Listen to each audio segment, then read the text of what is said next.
again, so now what I have got left with is this integration to be carried out. Okay. So I will rewrite it in a slightly different form to show you where the poles are or the singularities are in the integrands.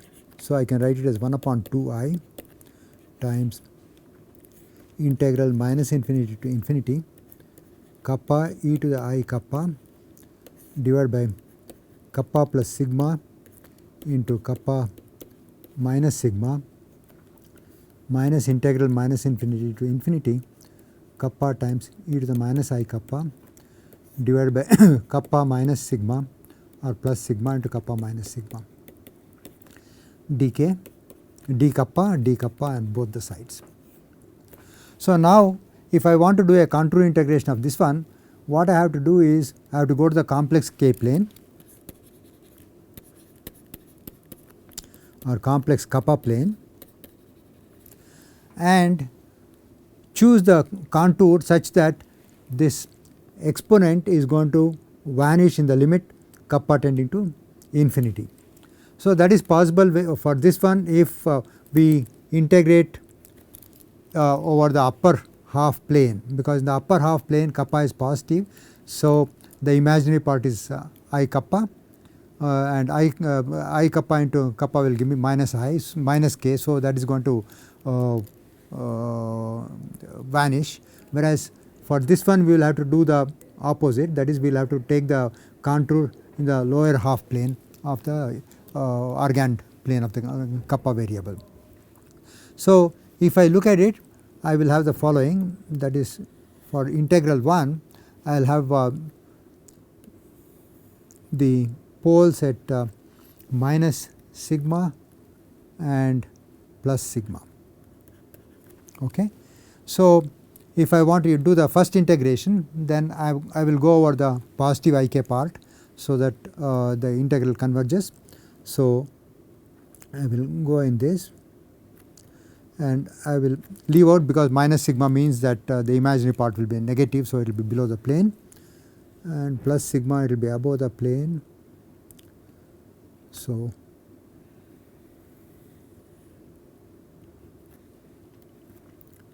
that will be the contour of integration, and for the second integral the contour of integration will be the following.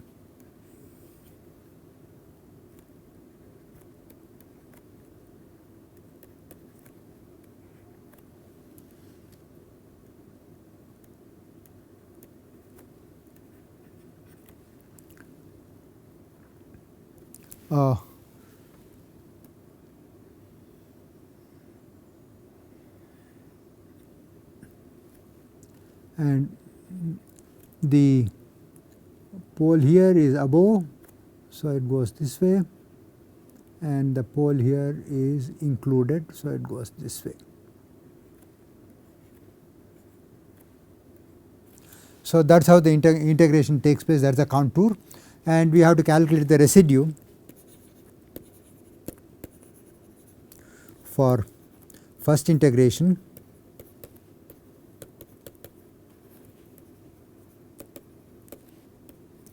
at plus sigma for the first integration which has a singularity at plus sigma, and second integration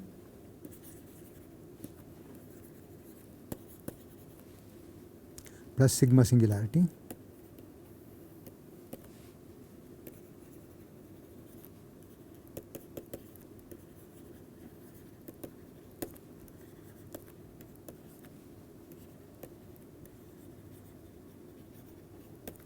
And the value of the integral is 2 pi I times the residues. So the residue is going to be, in the first one is e to the power I k, residue for the first integral is equal to e to the power I k upon because it is at plus sigma. So k minus sigma, the residue is at plus sigma, and so k minus sigma term is going to go to 0. So I will have 2 kappa, and I have a sorry, not kappa, 2 I sigma, 2 sigma sigma, and in this one it will be sigma e to the psi sigma upon 2 sigma is the residue here, and the integral is given by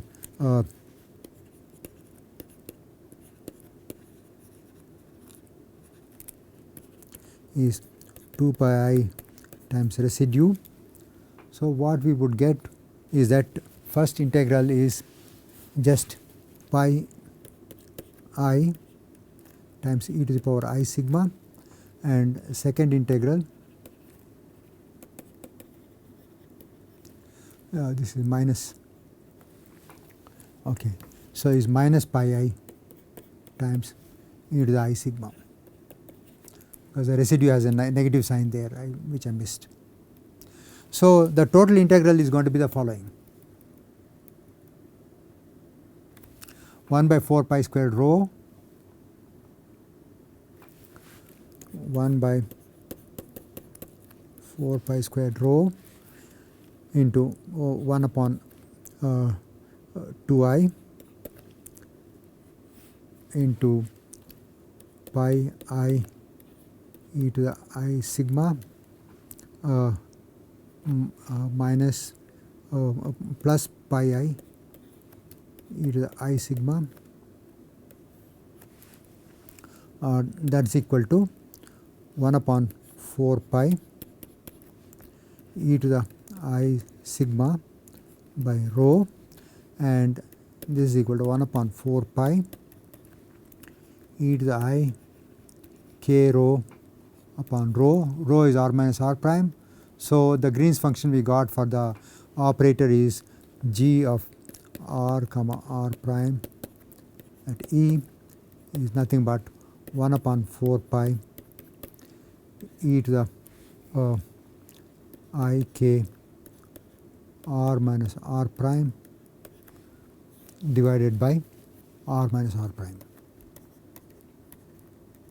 So, this is a standard Green's function that you would get for the free particle, and I just derived it because I thought it will be instructive as to how one gets it, and particularly students in chemistry would not know it. So, that is the reason why I did this. Well, if I can plug this into the Green's function problem of the band theory, then what I will get is the following: the integral equation will be psi k of r will be equal to minus 1 by 4 pi integral e to the I k r minus r prime divided by modulus r minus r prime times v of r prime psi k of r prime d cubed r prime. So, you will have to actually do this integration, okay, and v of r is nothing but can be written in the maybe muffin tin potential form, in which case all you have is V n times V of atomic, which I am assuming the muffin tin potential to be atomic in the inside the sphere, r minus r n, and is 0 outside, okay. So, V a is a muffin tin form. What we can now write down is, you look at this expression, we can write down psi k of r, and psi k of r should also be satisfying the Bloch's condition. So, I have psi k of r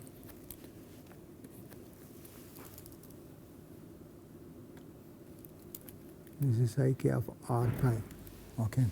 So, psi k of r or r prime if I want to write it for, because on the right side I am going to introduce a thing. So, I will have e to the power I k dot r n psi k, it will be e to the minus I k dot r n if I am right, r prime minus r n. So, psi k r prime minus r n is equal to, so this comes from this one, psi k r prime minus r n is equal to e to the minus I k dot r n psi k of r, so that psi k of r is equal to e to the plus I k dot r n. Okay, so that is how it will come. So, and I also have the potential part which is V r minus r n. If I substitute the two things into the integral equation, what I will get is the following. I will get psi k of r is equal to minus 1 by 4 pi sigma over n, which is over all the lattice sides, integral e to the exponential I k r minus r prime divided by r minus r prime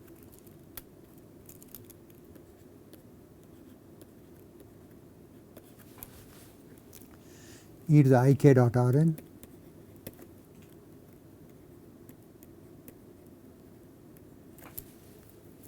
times V a r minus r n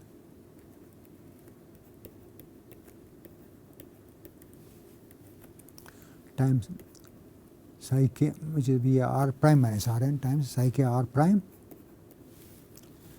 d cubed r prime.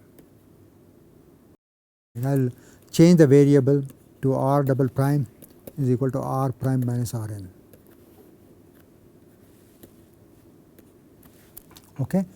So that r prime is equal to r double prime is that, so that what I will have is psi k of r, I can write it in the new variable as minus 1 by 4 pi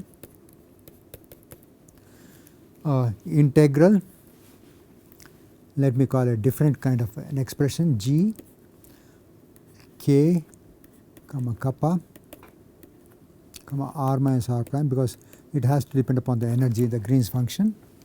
Okay, kappa r minus r prime, r minus r double prime, r minus r double prime, V a r double prime, psi k r double prime, d cubed r double prime. So what I have done is simply the following, that is I have decided r double prime is actually equal to r prime minus r n. So if I do that, then I could simply replace this expression by a different expression by defining, taking the sum over all the lattice sides into script g, so that I can define script g k comma kappa comma r minus r double prime as equal to sigma over n e to the minus I kappa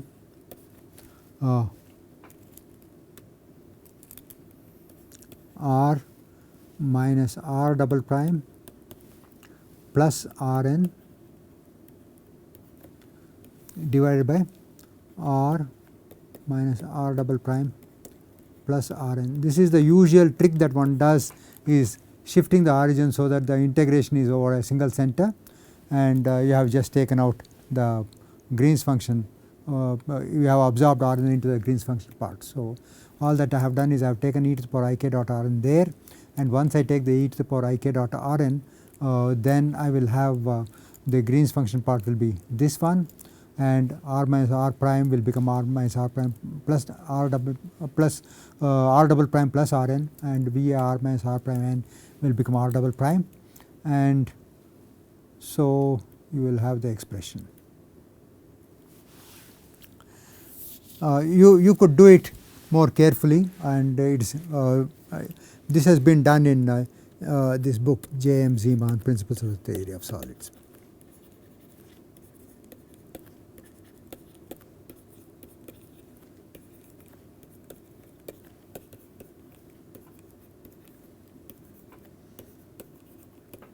One can do it a little more carefully so that you get it right. Okay, but that is the right expression. So this Green's function g k comma k comma r minus r double prime is called structural Green's function.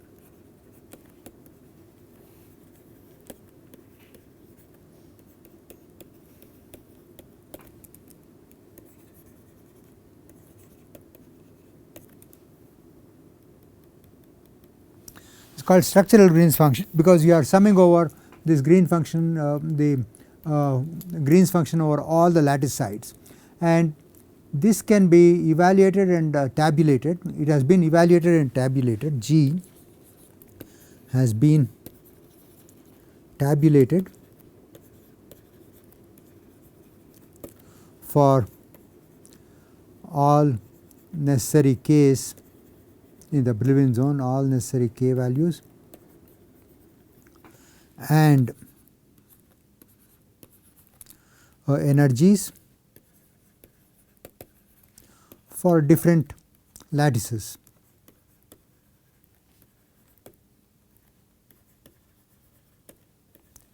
So, it is not really necessary that one should recompute these things, it has already been done, but you have written down the wave function, but how is it that one is going to get the energies as a function of k?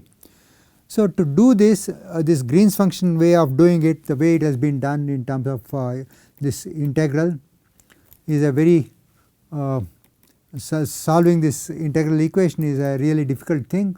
So, what one does is, for approximate solution, one has to take recourse to Rayleigh-Ritz principle. So, if one has to do the Rayleigh-Ritz principle, then you have to form a functional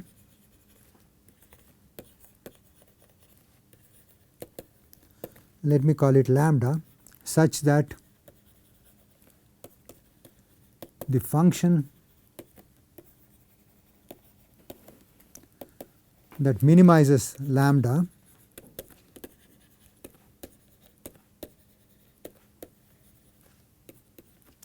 satisfies the integral equation.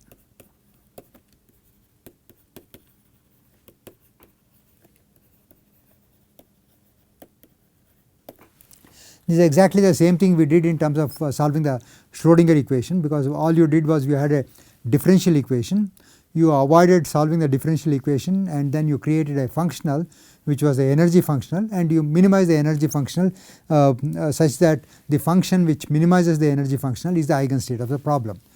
Here it is the functional is an integral and not of a different type, and let me show you what the functional is. The functional lambda is actually an integral psi k star r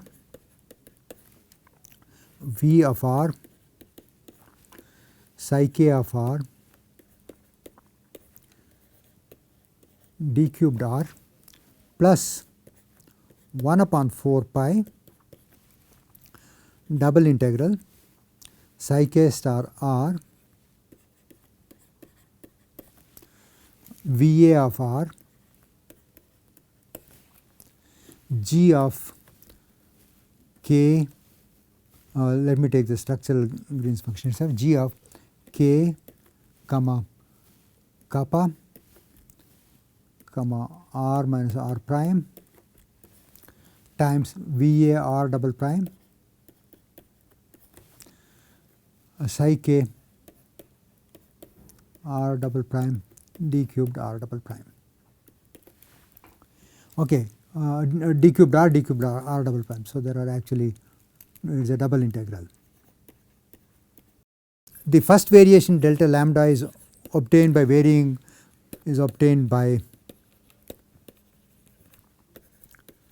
changing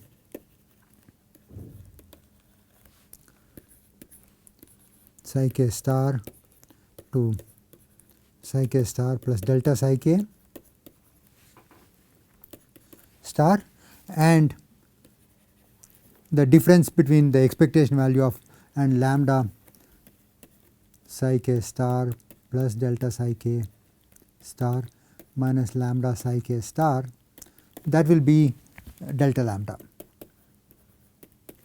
So, we can write down the expression for delta lambda, which is just in terms of delta psi k stars. So, that I can write down delta lambda as the following: integral delta psi k star r V A of r V of r psi k of r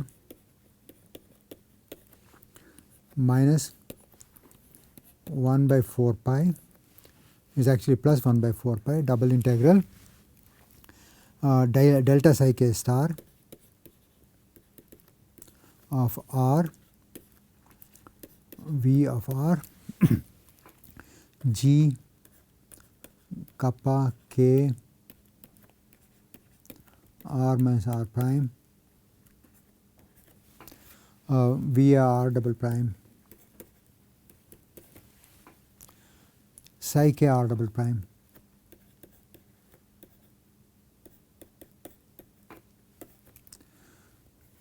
d cubed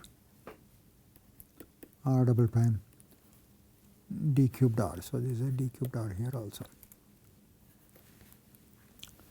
Okay, so I can actually write it in the following fashion, that is, I can take delta psi k star r outside and then I can write it in the following fashion. Let me just rearrange it right here so that I can put the integral sign around here. Okay. So, delta lambda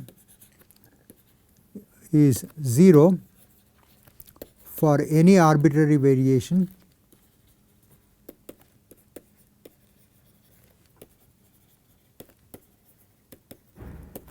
around the true psi k star.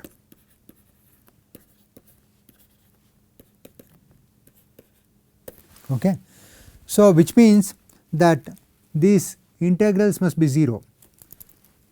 For any arbitrary delta psi k star, the integral must be 0. The integrals 1 and this integral must be 0 for any arbitrary psi k star delta psi k star, and this integral also must be 0 for any arbitrary delta psi k star. And there is a theorem in calculus of variations which is called the fundamental theorem of or fundamental lemma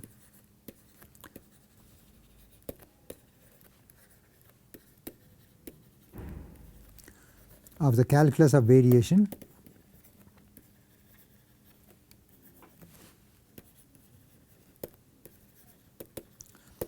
which says that if the integral must be 0 for any arbitrary delta psi k star, then the integrand the coefficient of delta psi k star in the integrands must be 0. So, the coefficient of delta psi k star in the first integrand is Vr psi k r, and the second integrand is Vr integral g k comma kappa r minus r prime V r double prime psi k r prime d r double prime. So, if you use the fundamental lemma of the calculus of variation, what you will actually get is V r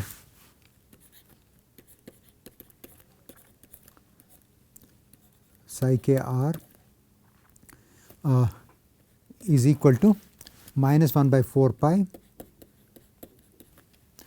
V of r times integral g kappa k comma r minus r prime V r prime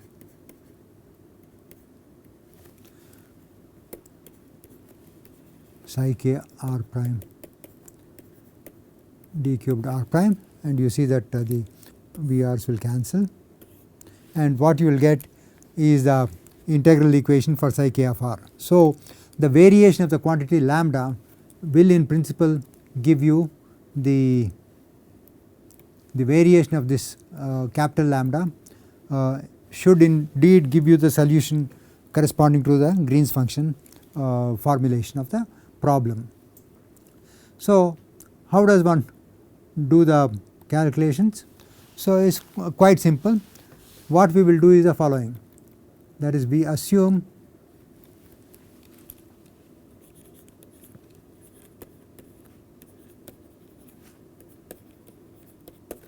that psi k of r can be expanded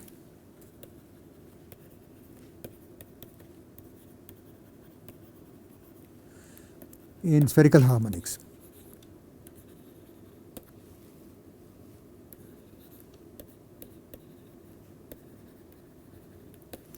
That means psi k of r is equal to sigma over Lm C Lm RL of R YLMR. Okay. So, if this happens, then we can actually set up a matrix equation with matrix elements which are given by the following: RLR YLMR lambda RL prime R. Sorry, there is no, this is just a radial dependence, no arrow on that.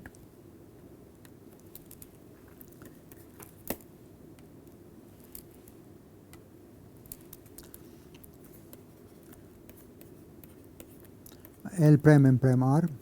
So, this is the matrix element lambda Lm L prime M prime, and so basically what we will have is lambda equal to sigma over Lm L prime M prime lambda Lm L prime M prime C Lm star C L prime M prime, and we just have to minimize this with respect to CLM, that is the Rayleigh-Ritz variational principle, and if we do that, then we will be able to solve for we can solve for eigenvalues of lambda.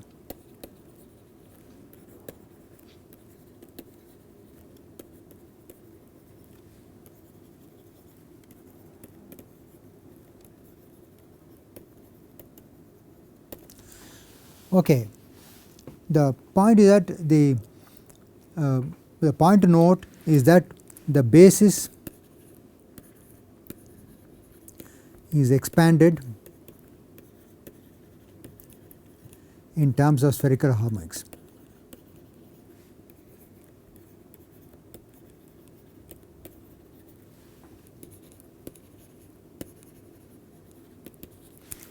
So, it is not that it is expanded in the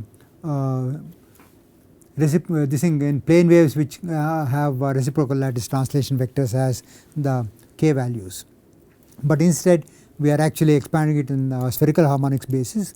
So, supposing you take a maximum value L equal to L max, let us say, then the matrix is 2L plus 1 by 2L plus 1 is the dimensionality of the lambda matrix.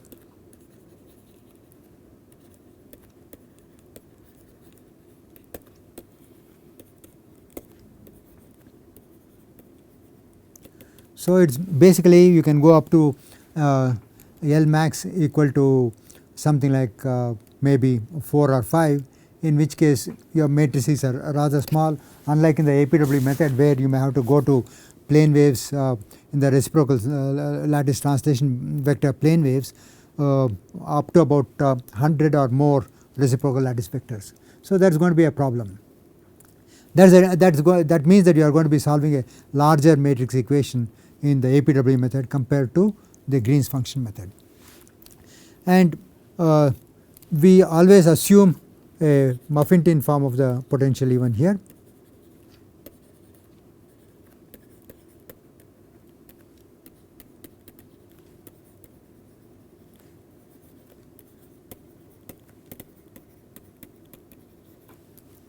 So, if we are assuming a Muffington form of the potential, then we can evaluate the matrix element lambda Lm L prime M prime, and that will be something which only depends upon structure, which is ALM L prime M prime plus kappa times delta LL prime delta MM prime times NL prime minus NL LL divided by JL primes minus JL LL, where what we have is LL is a logarithmic derivative of the radial part, which is 1 upon RL dRL by dr taken at the Muffington radius, and similarly JL prime .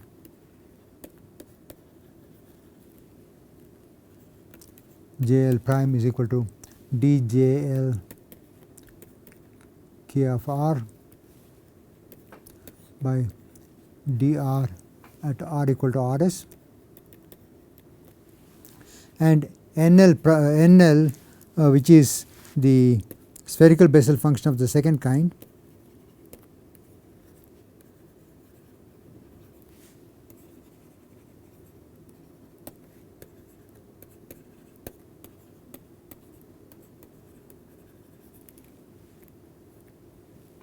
and then NL prime is defined as dNL by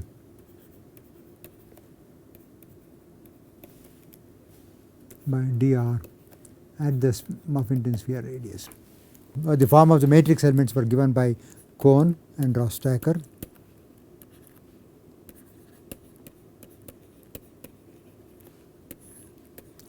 Form of the matrix elements, which is fairly complicated, but it is possible to work through them. You can probably look at either Kohn's paper, Kohn and Rostacker's paper, or you can also look at the paper, the book by J. Callaway, Energy Band Theory.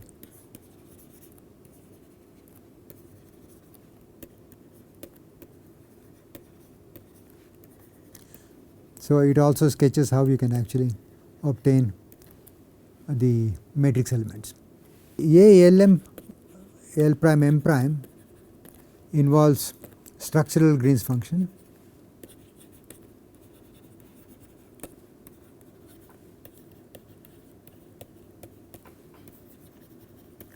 So we saw that structural Green's function which has a summation over lattice sides.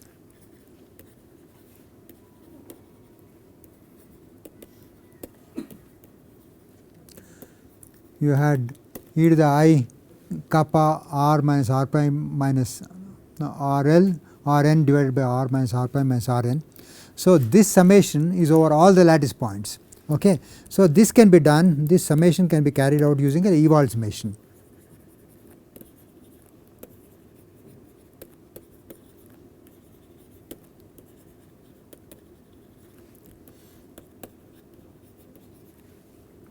In the Ewald summation, what you do is you break up your summation over the real space into summation over the reciprocal lattice vector space, and then a complementary error function. And again, for details you can actually look up Siemens' book. He has a very nice introduction to Ewald summation, but it is not in the chapter on electron states, but it is, I think, the second chapter on the lattice vibrations, principles of the modern theory of solids.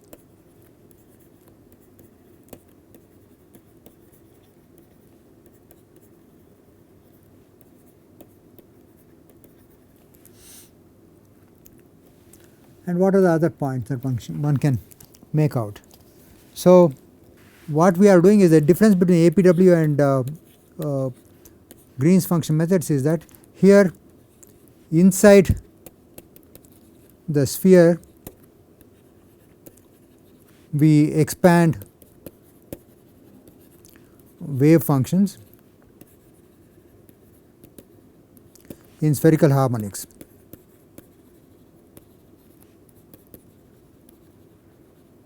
In the case of Green's function method, in the constant potential region we expand it.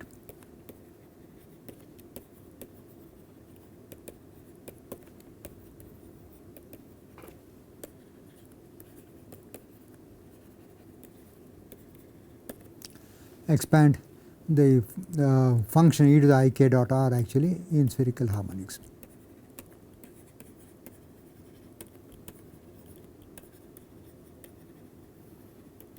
There is one difference, and here you actually stop at about L equal to 2. Here you go to L max, which could be of the order of 4 or 5. So which means you will have either a 16 by 16 matrix or a 25 by 25 matrix. And here the size of the matrix is defined by number of reciprocal lattice translation vectors decides the order of the matrix.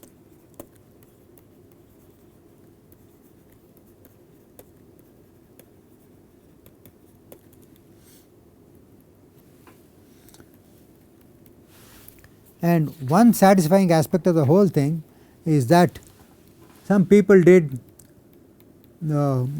APW calculations using muffin tin, and using the same potential they also did the Green's function calculation using the same muffin tin. And what they found was the results are in agreement.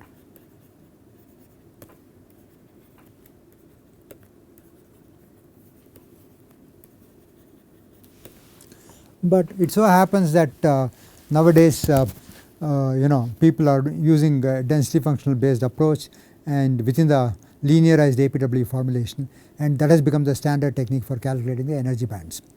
So I think I have given you some kind of a bird's eye view of how the energy band calculations are made, but I had been a bit careless with the various factors and some multiplication constants and things like that in deriving the equations. So be careful, I have only sketched how you can actually get it, and you should work it out for yourself, or you can also refer to standard textbooks to know to get the correct expressions.